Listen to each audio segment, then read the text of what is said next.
Alright guys, TacticalRab back again today. Hope you're all doing well and enjoying your day so far. And after Los Angeles Thieves got embarrassed by Atlanta FaZe in both Search and Destroys yesterday, what exactly is the issue with this roster? Is it their atrocious mid-round calling in Search and Destroy, Octane specifically his poor Search and Destroy performances the last few weeks, or is it Kenny, the supposed star player with the team, incredibly inconsistent? If one man was going to get dropped from the squad, would it be Kenny that would have to depart? Very much intrigued to your thoughts in the comment section below. Hit the like button if you enjoy, subscribe if you're new as always, I would greatly appreciate it. Really upset the channel.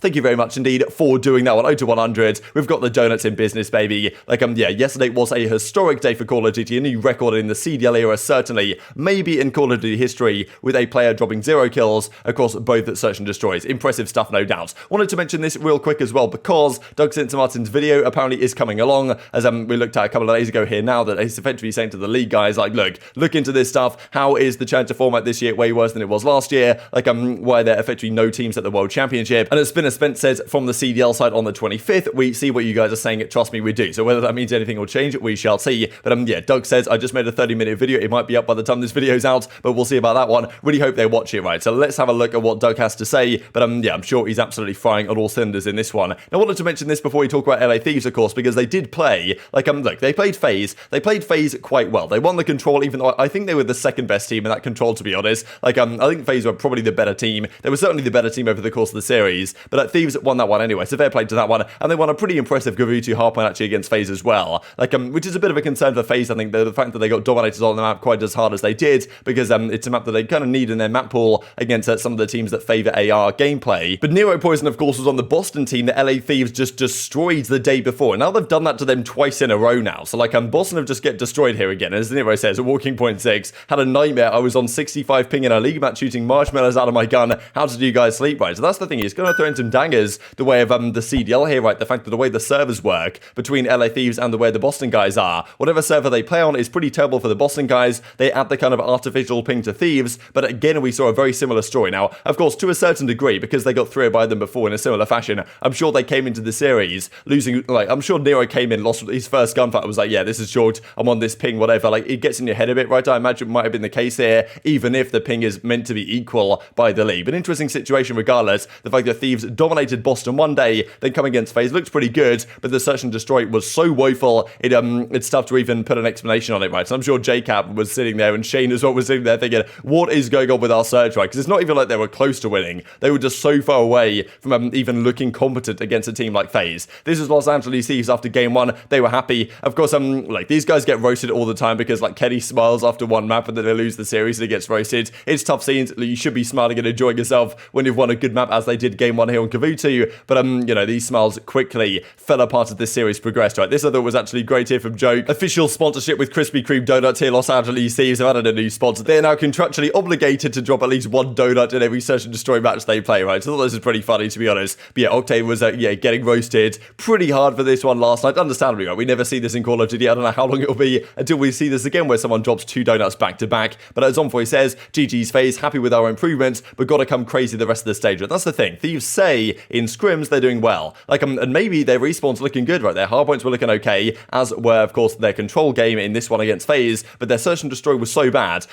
Yes, I'm sure these teams do scrim and practice Search and Destroy, but generally it's respawns that they practice, right? Which, Thieves respawn is good, that's fine. That's going to get them through certain series against certain teams, but against FaZe, where you've got to win Search and Destroys realistically if you want to beat them, it's not going to work when you win at 0 maps, 0 rounds in the entire series, and even in the previous series they played against them as well. So that's the thing, 0 and 12 for Octane over 2 Search and Destroy maps, double donuts Tane. It's honestly incredible scenes. I'm sure this is not going to go away from, which is unfortunate for Octane. He should change the O to a 0 or something right here, but as he says, well, that's not ideal. Lost full in both those Search and Destroys, tossed the series on Tuscan though, and then went on to say this, so disappointed in myself, man, hitting form all week in practice, then to come out like that, right? So saying, okay, yes, their scrims are going great. Every team, including the Paris Legion, says that their scrims are going very well indeed. Everyone's fighting in scrims. I think I'm fighting in scrims, to be honest. I don't even play any. But as Octane says, they were looking good and then it fell apart, right, especially in the searches. The other game modes were honestly not too bad, but yeah, that one was pretty embarrassing. And even this, I thought as well, from Simp was funny, right? Because as Octane says, no way you like this, right? The tweet comes through from Optic Alpha, where Simp shot Octane's body. This was the round, which is just unlosable, to be honest. A 4 versus 3 for Thieves. They somehow throw it away and FaZe go, 3-0 on the other side of things, and that was a 4-0 advantage. Octane gets shot in the back, his body gets shot,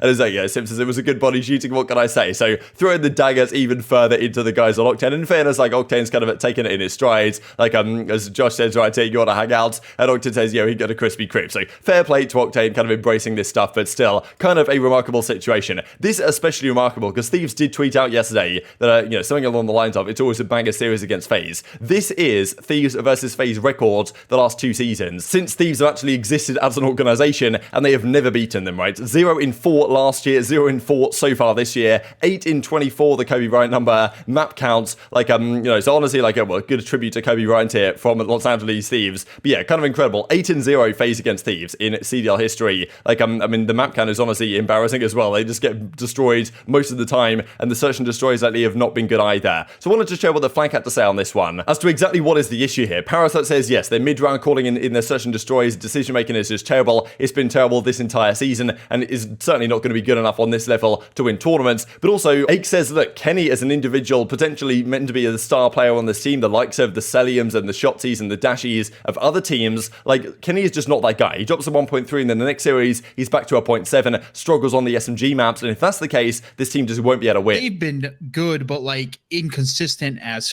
well in terms of their individual performances. Like Kenny, for example, right, putting up the bull. I've seen Envoy put the bull.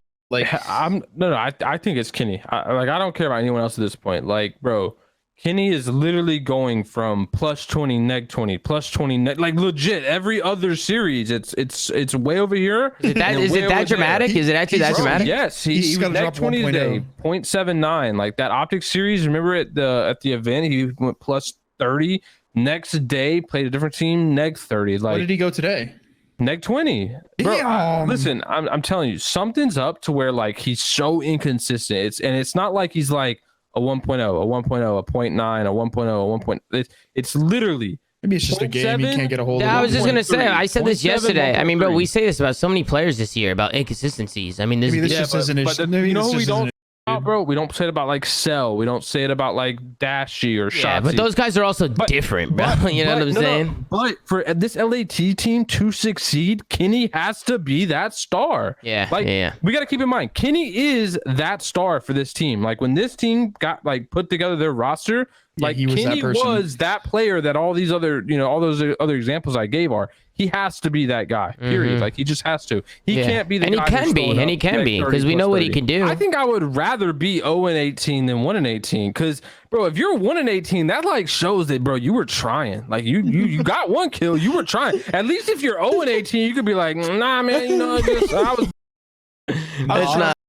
No, I'll take the kill. I'll take the one kill, bro. Who's the LA Thieves sub, bro? They got to bring in Nashot for S&D, bro. Nashot would at least get one. They've been boo-boo at search for ages, bro. Like, their mid-rounds are just trash. Like, so Kenny goes from a 1.3 or 1.2, whatever it was, playing up against Boston on generally AR maps, though, and then when he's forced to kind of run an SMG more often on the SMG maps, then he really struggles, right? And Kenny 0.7 again, like, Envoy didn't have the greatest series either. The SMG duo of aBeZy and Simp, they really turned up, completely outplayed the SMG duo on the other side of things. And Kenny, when he gets to run an AR on a 3AR map like Gavutu, he's looking really good. And then he plays on a different map, and then things certainly fall off a cliff. He still can use the AR sometimes, but it's not as pretty when that's the case. And this is the map set, right? The one that they won was the Gavutu Hardpoint. In fairness, they won the Tuscan control as well. A big nade from Kenny came out towards the end of that game, but the Tuscan Hardpoints, they got beaten pretty comfortably, right? And then on the other search and destroy maps, they just got destroyed. I mean, 6-0, 6-0 is not something you see every day. But yeah, I think it's generally the case with Kenny individually, is that this year has just been so up and down. Cellium has been unbelievably consistent. He drops a 1.2 to a 1.4 every single series,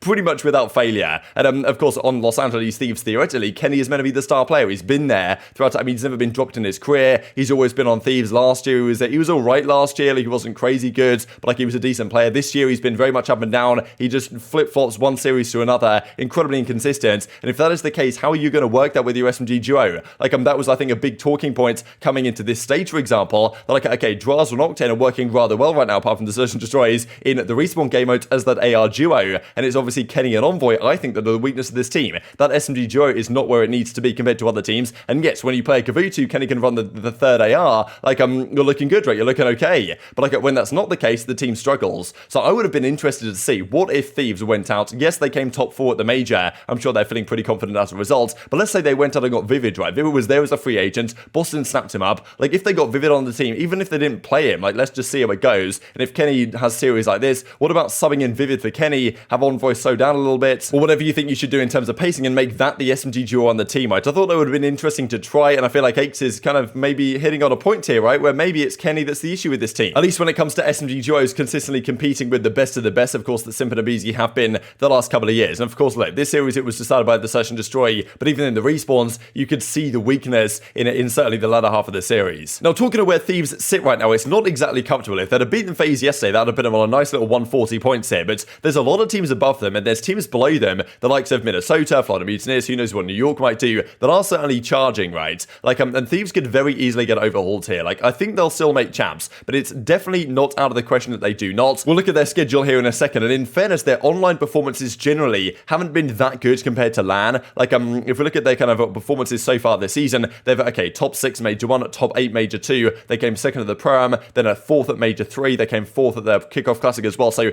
generally compared to online, their major performances have been marginally better. They got a decent haul of points here for Major 3, but still, that's not going to be good enough to get you to the World Championship just yet. They're going to effectively need to do that again, I think, if they want to qualify for champs. They come 4th at Major 3, they should be fine anyway, but you know, as long as like Minnesota and New York don't win the entire thing or something, and some crazy stuff happens. But yeah, this I do want to look at the schedule real quick, because Thieves, of course, 1-1. They were pretty much expected to go 1-1 this week, it must be said. They were expected to lose to FaZe, but just the fashion in which they did in their weak Search and Destroys, like, if you're getting botted in Search and Destroy like that, yes, FaZe obviously countered them so heavily, like, they've actually looked, like, against Boston, they destroyed Boston in that Berlin Search and Destroy, so I don't think their Search is terrible against every team, but certainly in those mid-round situations where, like, you know, there's 45 seconds on the clock, and Thieves have to make a call as to what they want to do, they've been terrible in those situations all year, and, like, it just doesn't seem like this roster of 4 is ever going to be able to figure that out. That's why it feels like to me, like, you know, this team has got to blow it up. Maybe, you know, they're not going to do it for the rest of the year more than likely, but for next season, I think they've got to blow it up, because for some reason, this team of 4, whenever you put them in a mid-round Search and Destroy situation, it just doesn't work, and they just don't seem to get it. And if that is the case, if the other team knows what they're playing against, they can outplay you very easily, and honestly put you in a situation where they can lose to pretty much every single team if you can't win a Search and Destroy, or you can't adjust mid-rounds. So these are the rest of their matches. They do play Paris next, right? So Paris next up, like, they should be beating that one, but then again, Paris and Donny Temp did say, like, they're here to cause some upsets against teams that need wins to qualify for champs. Who knows what happens there, but in theory, their bracket could be harder. They play Florida Mutineers, and then their final matches against New York, right? So not exactly easy, the final 2, Florida and New York, but both of these series that they play, including Paris, are massively important for World Championship qualifications. They need to turn up. I think they can. I think they will. I think they'll qualify, but it's not exactly a guarantee right now the way they have been playing the last few series. So just wanted to give credit to Cellium right here, because the consistency of this guy this year has been remarkable. Like, to me, I wasn't really sure coming into this stage what I was kind of doing in terms of the MVP race. Did I put Shotzzy there? Did I put Cellium there? Like, it was kind of back and forth for me, but Cellium for me is clearly the number 1 player in the game right now. It's not even a question. This guy has another 1.44 KD yesterday. Like, I mean, yeah, like, the consistency is off the scale. No one does it like Cellium, and I mean, yeah, despite sometimes Kenny drops a 1.44, maybe he's not doing it on this type of level, despite theoretically being the superstar of that Thieves roster. But very much intrigued to your thoughts on all this stuff in the comment section below. Hope you guys enjoyed the video. If you did enjoy it, hit on the like button, tell us YouTube God, this is a good video, and also like you should see it as well, and I've grown the competitive Call of Duty community. Thank you as always, take care of yourselves,